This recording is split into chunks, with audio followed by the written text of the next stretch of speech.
आज हम लोग पढ़ेंगे क्लास थर्ड ईवीएस का chapter number 5 Chhotu's house, Chhotu का घर। Chhotu come to Mumbai for the first time.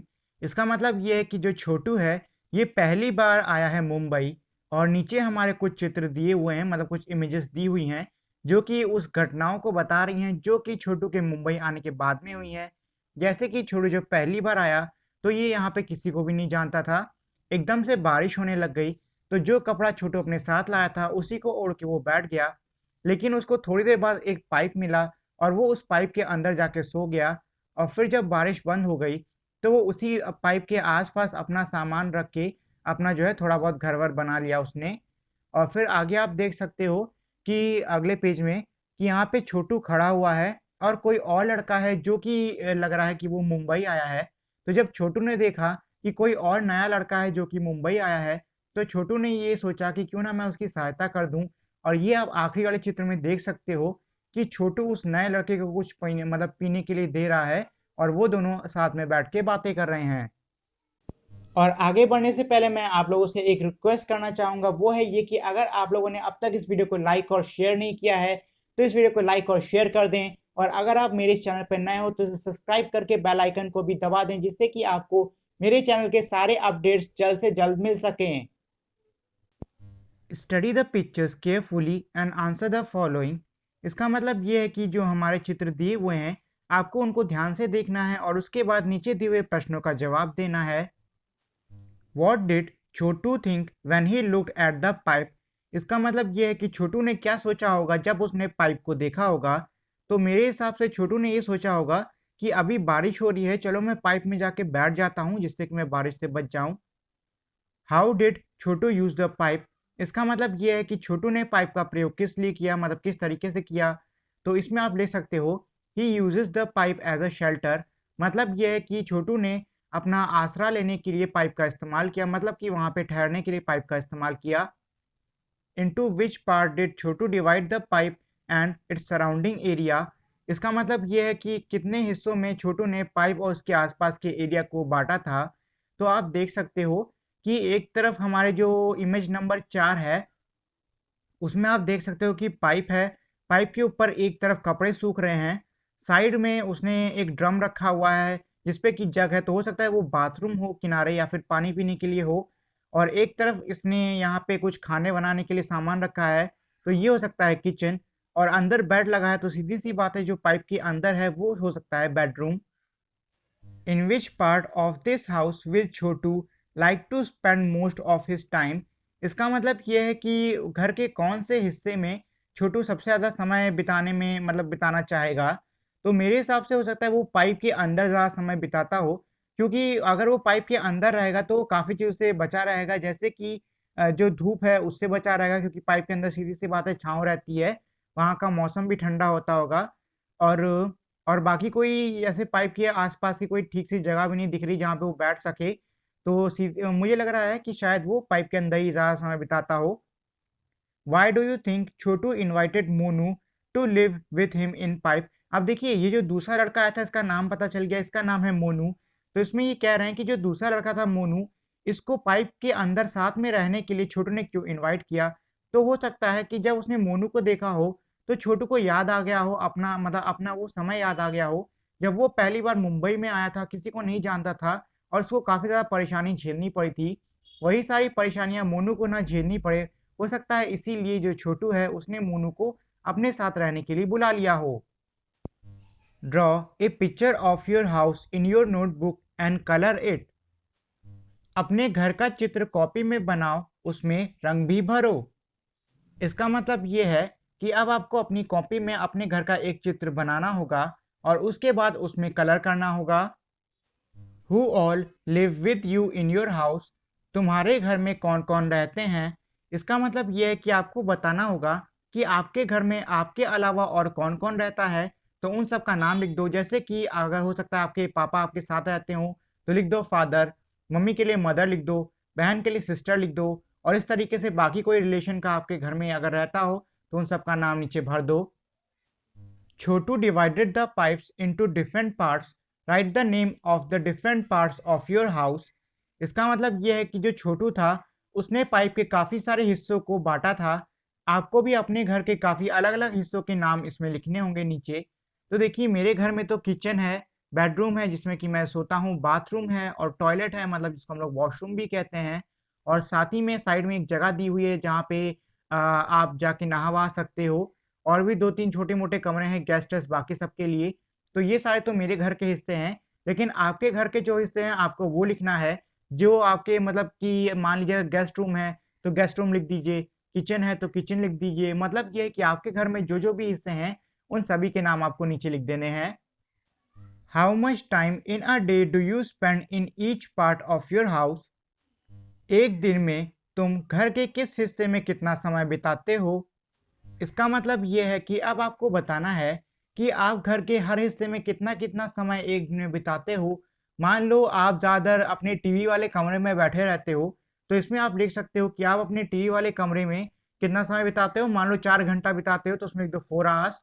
इसमें इंग्लिश में लिख सकते हो इन टीवी रूम और उसके सामने 2 डॉट लगा दो या फिर कोई डैश लगा दो और टाइम लिख दो 4 आवर्स। इसी तरीके से अगर आपके कोई और घर के हिस्से हैं जिसमें आप ज़्यादा समय बिताते हो तो उन सब के नाम लिखो और उनके सामने इतना समय बिताते हो वो लिख दो। Is there any part of your house where a particular member of your family spend more time? क्या घर का कोई ऐसा हिस्सा है जिसमें घर के कुछ लोग ज़्यादा समय बिताते हैं? इसका मतलब ये है कि इसमें ये कह रहे हैं कि क्या आपके परिवार के कुछ ऐसे सदस्य हैं जो कि आपके घर के किसी हिस्से में ज़्यादा समय बिताना पसंद करते हैं?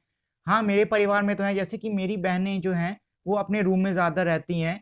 तो आपको ये बताना है कि आपके घर में ऐसा कौन-कौन है जिसको कि किसी ख़ास जगह पर मतलब आपके घर के किसी ख़ास हिस्से में ज़्यादा समय बिताना पसंद हो? Is there any part of your house where a particular family member never goes or goes for a short time? क्या घर का कोई ऐसा हिस्सा है जिसमें घर का कोई खास व्यक्ति जाता ही नहीं या बहुत कम जाता है? इसका मतलब ये है कि अब आपको बताना है कि क्या आपके घर का कोई ऐसा हिस्सा है जहाँ पर आपके घर में कोई ऐसा व्यक्ति है जो कि जाना बिल्कुल भी पसंद नहीं करता है या फिर अगर जाता भी है तो बहुत जल्दी वहाँ से बाहर आ जाता है। तो आपको उस हिस्से और उस व्यक्ति के बारे में इसमें लिखना होगा। You must have seen that some animals also live with us in our house. Some of these animals live with us because we want them to, while some are there uninvited. इसका मतलब यह है कि आपने ये भी देखा होगा कि हमारे घर में हमारे अलावा भी काफ़ी सारे जीव यानी कि जानवर रहते हैं। इनमें से कुछ जानवरों को हम खुद घर में रखते हैं और कुछ जानवर ऐसे होते हैं जो कि घर में अनइनवाइटेड मतलब कि बिन बुलाए आते हैं। तो हमारे इस चैप्टर में अगली एक पोयम है जो कि हिंदी इंग्लिश दोनों में दी हुई है। तो देखिए इस पोयम को मैं ऐसे पढ़ाऊंगा कि पहले मैं आपको एक इंग्लिश का पैरा रीड करके पढ़ा दूंगा, फिर मैं हिंदी का एक पैरा आपको रीड करके पढ़ाऊंगा और फिर मैं एक साथ दोनों का मतलब समझा दूंगा। तो चलिए सबसे पहले हम लोग इंग्लिश का एक पैरा पढ़ लेते हैं। You always tell me, mother, the house belongs only to us, but how do I believe that, mother, when I know it belongs to many more? सदा यही तो कहती हो माँ, यह घर सिर्फ हमारा अपना, लेकिन माँ कैसे मैं मानूं, घर तो यह कितनों का अपना। इसका मतलब ये है एक बच्चा है जो कि अपनी मम्मी से कह रहा है कि मम्मी आप हमेशा ये कहती रहती हो कि ये घर हमारा है, लेकिन मैं ये बात कैसे मान लूं तब जब हमारे घर में इतने सारे और जीव रह रहे हैं। इसका मतलब है कि ये बच्चा कह रहा है कि हमारे घर में ये जो कीड़े मकोड़े और चूहे हुए रह रहे हैं ये घर इन सब का भी है, सिर्फ हमारा ही नहीं। Look, mother, how these mice are all playing catch catch together, and look how these mosquitoes fly, and how peaceful lies the happy spider. देखो तो कैसे ये चूहे खेल रहे हैं पकड़म पकड़ी, कैसे मच्छर टहल रहे हैं, कैसे मस्त पड़ी है मकड़ी। इसका मतलब यह है कि ये बच्चा कह रहा है कि मम्मी देखो तो जरा कि किस तरीके से जो चूहे हैं ये आपस में पकड़म पकड़ाई खेल रहे हैं, मतलब ये उछल कूद कर रहे हैं। और देखो कैसे ये मच्छर हमारे आसपास टहल रहा है मतलब कि उड़ रहा है। और कैसे जो मकड़ी है ये अपने ही काम में मग्न मस्त होके किनारे में पड़ी हुई है, मतलब कि दीवार के किनारे अपने जाले में बैठी हुई है। And look, mother, at the lazy spider. How slowly it crawls to and fro, and look at so many black ants all marching in a row. इसका मतलब ये है कि बच्चा कह रहा है कि देखो तो माँ, इस आलसी पड़ी हुई जो छिपकली है उसको किस तरीके से ये धीरे आगे पीछे बढ़ रही है, और साथ ही में इन सभी काली चींटियों को देखो जो कि एक ही मतलब सीधी रेखा में दौड़े जा रही हैं। मतलब आपने कभी चींटियों को देखा होगा कि एक के पीछे एक चलती जाती हैं, वही कह रहा है कैसे ये एक के पीछे एक चलती जा रही हैं। And look outside in the courtyard, the birds are all pecking about, just like when my sister and I sometimes fight, quarrel and shout. और उधर आंगन में देखो, पंछी कैसे झपट रहे हैं, बिल्कुल दीदी और मुझ जैसे किसी बात पर झगड़ रहे हैं। इसका मतलब यह है कि बच्चा कहता है कि माँ, उधर आंगन में भी देखो, जो पंछी हैं वो आपस में काफी तेज चिल्ला रहे हैं, मतलब चू चू चींची कर रहे हैं। ऐसा लग रहा है कि वो आपस में झगड़ रहे हैं, बिल्कुल उसी तरीके से जिस तरीके से किसी भी चीज को लेके मैं और मेरी बहन आपस में लड़ते हैं। That is why I say, dear mother, don't think this house is only ours. It's dear to us and all who live here and have been living for many years. इसीलिए तो कहता हूँ माँ, घर ना समझो सिर्फ हमारा, सदा सदा से जो भी रहते सबका ही है घर यह प्यारा। इसका मतलब यह है कि बच्चे ने जब ऊपर कविता में सारी चीजें अपनी माँ को दिखाई हैं, तो उसके बाद वो अपनी माँ से कह रहा है कि प्यारी माँ, कभी ये मत समझना कि ये घर सिर्फ और सिर्फ हमारा है। ये घर हमारा नहीं, बाकी उन सभी जीवों का है जो कि इस घर में काफी लंबे समय से रह रहे हैं, और ये घर उन सबको भी उतना ही प्यारा है जितना प्यारा हमें है। Draw pictures of any two animals that live in our house uninvited. Write their names below the pictures.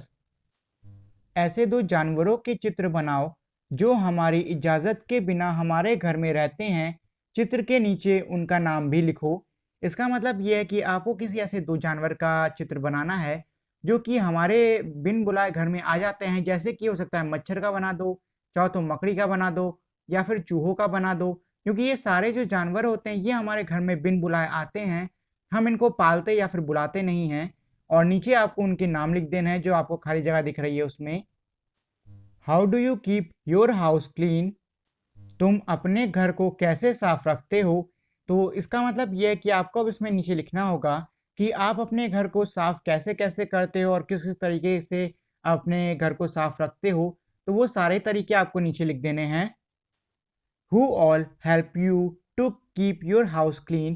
इसका मतलब यह है कि आपकी सहायता घर को साफ करने में कौन करता है। मतलब यह है कि आपका घर कौन साफ रखता है, तो जो भी साफ रखता है उसका नाम लिख दो। Where do you throw the garbage of your house? इसका मतलब यह है कि आप अपने घर का कचरा कहाँ फेंकते हो। तो देखिए, मेरे घर के बाहर तो कचरा लेने वाला आता है, तो हम लोग तो उसी को देते हैं। Is the area around your house clean? इसका मतलब यह है कि क्या आपके घर के आसपास का जो क्षेत्र है वो साफ है। तो अगर आपके घर के आसपास का एरिया साफ हो तो लिखो यस, और अगर नहीं साफ हो, गंदा हो, तो लिखो no. Look how beautifully Lata's house is decorated. Is there any special way in which you decorate your house? When and how? इसका मतलब यह है कि इसमें ये कह रहे हैं कि देखो लता का घर कितनी सुंदर तरीके से सजा हुआ है। क्या ऐसा कोई खास मौका होता है जिस पे आप अपने घर को सजाते हो? तो अगर होता है तो आपको लिखना है कि वो खास मौका क्या होता है और आप अपने घर को कैसे सजाते हो। Ask your friends when and how they decorate their house. इसका मतलब ये है कि अब आपको अपने दोस्तों से पूछना होगा कि वे लोग अपने घर को कब और कैसे सजाते हैं। Name the things with which you decorate your house. इसका मतलब यह है कि उन चीज़ों के नाम बताइए जिनकी सहायता से या फिर जिनका इस्तेमाल करके आप अपने घर को सजाते हो। तो उन सभी का नाम आपको नीचे इसमें लिख देना है। So that is it for today, guys. Thank you for watching this video. Make sure to like, share and subscribe to my channel, and also turn on that bell icon so you won't miss any new updates on my channel. So we will meet again in our next video. Till then, goodbye.